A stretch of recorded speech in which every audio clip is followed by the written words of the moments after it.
tous, j'espère que vous allez bien. On se retrouve aujourd'hui pour une présentation et il s'agit d'un journal de suivi de coloriage, donc pour l'année 2025. J'ai reçu ce carnet de la part de Ali Fuel of Colors, donc de son doux prénom Alicia. Et il s'avère qu'en fait, à la base c'est un cadeau. Elle me l'a fait parvenir sans que je sache ce que c'est. Quand j'ai ouvert, je me suis dit oh trop bien. Et j'ai pas pu me tenir, j'ai feuilleté déjà d'avance, donc je ne le découvrirai pas avec vous puisque je connais déjà ce qu'il y a dedans. J'ai eu quelques petites questions à poser auprès d'Alicia, donc ce que j'ai fait pour vraiment compléter au maximum la vidéo et vous donner un maximum d'informations, donc on verra tout ça juste après. Avant, je voudrais faire un tout petit focus sur la créatrice, donc Alicia, donc Ali Fuel of Colors. En fait, elle est de base enseignante pour les petits, donc CM1 et CM2. Et petite anecdote, c'est une maman d'une petite fille de 7 ans qui possède le même prénom que moi, donc Émilie. Je trouvais ça trop mignon, c'est pour ça que je vous en parle. Alicia a découvert le monde du coloriage il y a un peu plus d'1 an maintenant. Et elle a toujours apprécié tout ce qui touche au carnet, planeur, organisation, notamment pour la lecture. Et elle s'est créée un journal de coloriage. Suite à ça, elle a eu l'idée donc de créer celui-ci, basé sur son expérience, et elle a voulu regrouper un maximum d'informations dans un seul carnet. Elle l'a voulu donc très complet et surtout qui puisse convenir à tout le monde, c'est-à-dire débutants comme non débutants. Donc il est accessible à toute personne. Bien, maintenant on va pouvoir rentrer dans le vif du sujet et aller voir ce que nous propose ce journal. Alors, donc vous l'avez compris, on est sur une couverture rigide, elle brille un peu, je suis désolée pour les lumières. Bon, après on n'aura plus puisqu'on va être sur le papier. C'est juste le temps de vous présenter la couverture, voilà. Un joli petit motif avec un petit chat, c'est très mignon. Au niveau du papier, on est sur du papier imprimante classique. Et on a de quoi faire comme vous pouvez le constater. Donc, première page où vous pouvez mettre votre prénom, vos coordonnées, ce que vous voulez. Une vue annuelle 2025. Alors je ne l'ai pas précisé, il est entièrement en anglais. C'est pour ça que je suis allée voir Alicia et que je lui ai posé beaucoup de questions pour bien vous expliquer chaque page, sachant que moi je suis pas très forte en anglais, donc je me suis dit autant de me demander, et puis très certainement que des personnes sont comme moi et qui peuvent avoir un frein par rapport à ça, comme ça, je vous dis tout, vous aurez tout. Je pense qu'il peut vraiment plaire à beaucoup de personnes. C'est vraiment un chouette outil que Alicia a créé. On a une page ici pointillée, je pense que ça se voit à l'écran façon bugeot. Donc vous pouvez y mettre les notes que vous souhaitez. Ici quelques dates à se souvenir, par exemple les anniversaires des colocopines et colocopains. Si vous êtes comme moi, que vous n'êtes pas date, eh bien c'est une double page parfaite pour ça. Ou des événements à venir, enfin ce que vous voulez.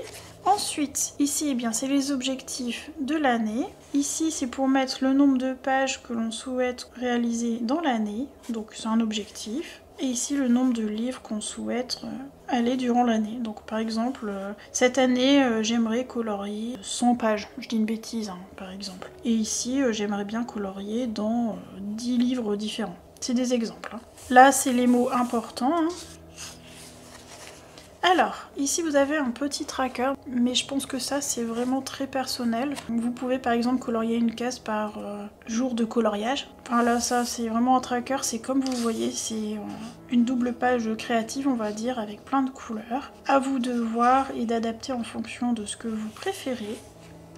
On a un peu la même chose ici, mais sous forme annuelle. Donc vous avez tous les jours de l'année et les mois ici en anglais, hein, toujours. Alors là, j'ai demandé quand même à Alicia parce que moi, c'est pas quelque chose que j'utilise, ce type de tracker. Et de ce qu'elle m'a dit, on peut l'utiliser, eh bien, comme je vous l'ai dit précédemment pour la page puzzle, colorier une case par jour de colo fait, ou par exemple aussi, ça peut être par colo réalisé. Vous voyez. Après, à vous de faire vos clés, vous pouvez faire plusieurs types de trackers. Moi, je pense à mes nuanciers que j'aimerais bien avancer. Ça pourrait être ça, par exemple. Ensuite, ici, nous avons All Year Round Hashtag and Prompt. Je crois que je vais arrêter de lire parce que vous allez vous moquer de moi.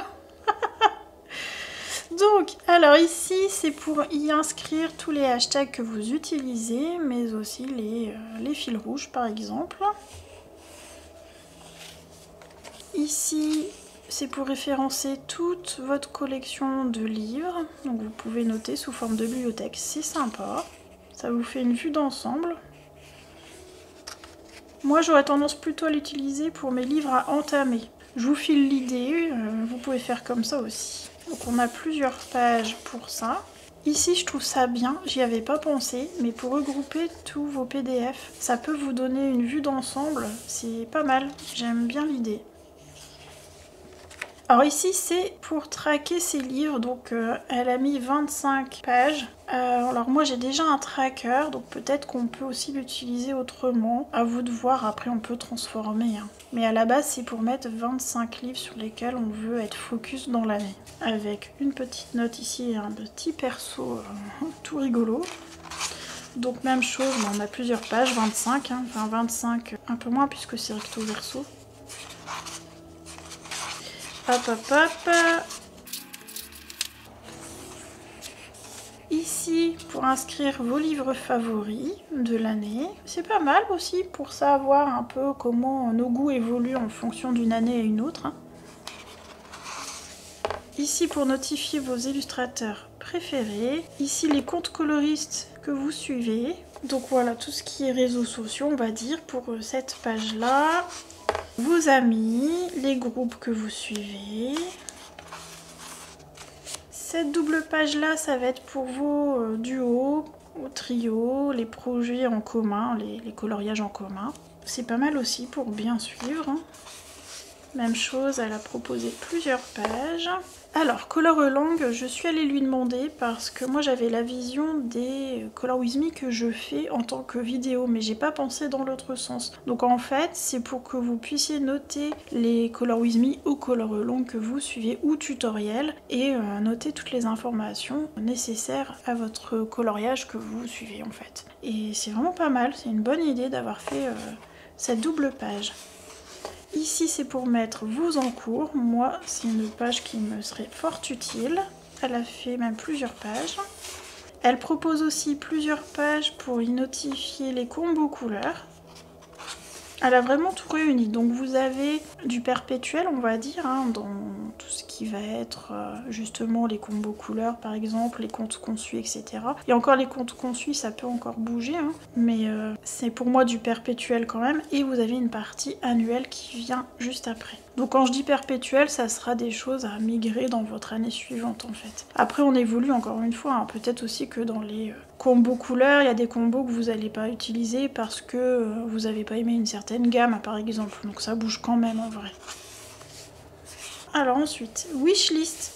Je pense qu'on a tous et toutes une wishlist dans le coloriage. Moi la mienne elle est énormissime. On a toujours envie de quelque chose. Ici, alors ça c'est une super liste pour mettre les livres qu'on a achetés. Ça je trouve ça cool pour les personnes qui comme moi aimeraient entamer tous leurs livres. Chaque année je me renote en fait les livres que je dois entamer et c'est comme ça que je prendrai cette page là. Ou l'autre comme je vous disais ici, pour les livres à entamer, mais ça fait doublon quand même. Là c'est vraiment la collection et là c'est les achats. Mais bon, moi je mettrai vraiment les livres entamés, donc à chaque fois que j'aurai un achat, je l'ajouterai ici. Là ça peut répertorier juste les livres que vous avez achetés dans l'année. Ça permet d'avoir une vision des achats et d'être un peu plus conscient de nos dépenses. C'est pas mal. Même chose ici pour le matériel. C'est bien aussi pour justement avoir une vision de nos dépenses. Alors pour cette double page là, je suis aussi allée lui demander parce que pour moi c'était surtout pour le matériel qu'on n'appréciait pas. Et en fait pas du tout, elle a une autre vision de ça. Ça rejoint un peu le matériel qu'on n'aime pas, mais entre guillemets. C'est surtout ce qu'on a donné, vendu par exemple, ou jeté, donc là pour le coup qu'on n'aime pas, ou qui sort de la collection pour X raisons. C'est intéressant quand même pour savoir et avoir une vision de ce que l'on apprécie ou non. Alors ici c'est pour répertorier les challenges que l'on suit ou les défis par exemple. Elle a fait plusieurs pages. Oui par exemple le pack ou pas cap, tout de suite ça prend une page. Hein. Donc ça c'est bien pour noter nos suivis et ce qu'on a à faire. Ensuite on rentre dans le planeur. Donc on a une vue mensuelle. On peut faire des petites notes ici et ici. Et ensuite on a coloring plan, donc c'est un peu la PAC si vous voulez. Et ici, les coloriages que l'on a terminés pendant le mois, elle l'a voulu grande parce qu'il y a des personnes qui font beaucoup de coloriages sur un mois et que ça leur permet quand même d'en mettre plusieurs par case par exemple, c'est ce qu'elle m'expliquait. Par exemple regroupés par illustrateur. Et puis les personnes qui sont un peu plus longues, elles peuvent mettre juste le nom du coloriage dans une case. On peut mettre aussi des photos, ça pourrait être cool. Et une vue d'ensemble, alors ça, même chose, je suis allée lui demander. Donc, la première ligne, c'est le nombre de colos complétés, donc les nombres de colos réalisés dans le mois. La deuxième ligne, c'est le nombre de livres dans lequel on a colo. Donc par exemple, si vous avez fait 3 colos chez Clara Markova, je vais dire une bêtise, hein, on s'en fiche, c'est pour l'idée. Et puis 2 colos chez Carolina et 3 colos Disney, et bien ça vous fait 3 bouquins, vous voyez. Ensuite, troisième ligne, c'est le nombre de livres que l'on vient d'entamer donc dans le mois. Ça c'est une ligne moi qui m'intéresse bien. Ici c'est les encours entamés et là c'est les encours terminés. Buddy Color c'est pour tout ce qui va être colo commun et les duos. Hashtag et prompts, je sais même pas comment on dit ce truc là, prompts.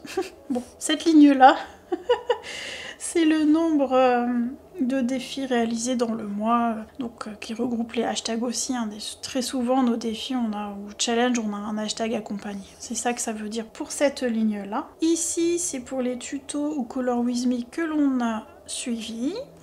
Cette ligne-là, c'est pour les livres que l'on a achetés durant le mois. A l'inverse, cette ligne-là, ce sont les livres sortis de notre collection, donc que l'on s'est séparés. Et pour finir, le total de livres que l'on a actuellement dans la collection, donc durant le mois. Ensuite, vous avez une page de notes avec des petits points Bujo. En fait, c'est une sorte de Bujo hein, finalement. Donc plusieurs pages. Et ensuite, on attaque le mois suivant. Donc février, la Pâques, et ainsi de suite. Et à la fin, on a également une revue pour l'annuel. Voilà. End of the year recap. Mon anglais, mon dieu. Et vous avez tout ce que je viens de vous expliquer, mais cette fois-ci pour l'annuel avec quelques notes. Voilà pour la présentation découverte de ce journal. Je le trouve hyper complet. Un grand merci à Alicia de m'en avoir fait cadeau. Dites-moi un petit peu en commentaire si ça vous interpelle, si ça vous intéresse, si ça vous plaît. Est-ce que le fait d'avoir tout regroupé en un seul livre, est-ce que ça vous donne envie? Ouais, il est hyper complet, c'est vraiment cool. Et alors, elle m'a aussi envoyé avec ça, donc je vous ai dit tout à l'heure un crayon, mais pas que. Elle m'a fait parvenir donc ce petit crayon tout chouchou. En plus, j'en avais un autre comme ça, bleu, que Amandine m'avait offert. Il ira avec. Voilà, je l'ai même pas ouvert. Voilà, elle m'a fait parvenir ça. Et c'est pour mettre les onglets en fait des mois avec. Donc janvier, février, blablabla, hein, vous avez tout. Je n'ai pas le lien de ces stickers, je vais lui demander. Vous aurez donc tout en barre d'infos. Il est trouvable sur Amazon, hein, c'est de l'auto-édition, hein, il me semble. Enfin, il me semble, oui, c'est sûr, hein, je l'ai vu ça. Ouais, c'est ça, c'est de l'auto-édition. Donc, c'est l'édition Amazon, en fait, hein, c'est du papier Amazon, d'imprimante, quoi. Pour du carnet, c'est très bien. Franchement, il est vraiment top, il est bien complet. Pour ma part, je sais pas encore comment je vais m'organiser parce que si vous avez vu une de mes dernières vidéos, je présentais aussi un Bujo pas spécial colo et je l'avais prévu pour 2025. Je l'attends encore. Parce que celui que j'ai présenté, c'était un calendrier scolaire. Je l'ai fait gagner parce que je me suis pris ensuite le calendrier annuel 2025. Il est en cours d'acheminement. Je sais pas quand est-ce que je vais le recevoir. Du coup, bah, je ne sais pas trop quoi faire parce que vraiment, il est vraiment cool. Et puis, il est fait spécifiquement pour le coloriage. Donc, est-ce que, quoi qu'il arrive, je prends quand même l'autre et celui-ci, je le migre en 2026, mais ça me fait bouger le calendrier? Ou est-ce que je fais l'inverse? Ou est-ce que je prends l'autre pour le professionnel, mais je m'étais déjà prévu un carnet, je ne sais pas, je verrai, à découvrir prochainement, mais je le trouve vraiment cool niveau organisation. Alors moi j'ai 2-3 petites choses déjà faites. Les trackers par exemple, je les ai déjà sous format classeur. À la base je voulais vraiment séparer calendrier, etc. organisation de l'année avec le perpétuel. Donc je ne sais pas encore comment je peux faire, comment je peux adapter. Donc ça à découvrir prochainement, vous le saurez très rapidement hein, de toute façon parce que je vais vous en reparler. Hein, la fin d'année arrive, donc l'organisation arrive aussi. En tout cas, Je pense que ça peut plaire vraiment à grand nombre. Il est hyper complet. Bon, ben je pense avoir fait le tour. N'hésitez pas, si vous avez des questions, à les poser en commentaire. Et encore une fois, n'hésitez pas à me dire si ce genre d'outil vous plaît, vous hype comme on dit. Voilà, j'ai hâte de connaître un petit peu votre retour là-dessus. Sur ce, moi je vous laisse ici. Je vous souhaite une bonne matinée, un bon après-midi, une belle soirée ou une bonne nuit en fonction de l'heure où vous allez regarder cette vidéo. Et je vous dis à très bientôt.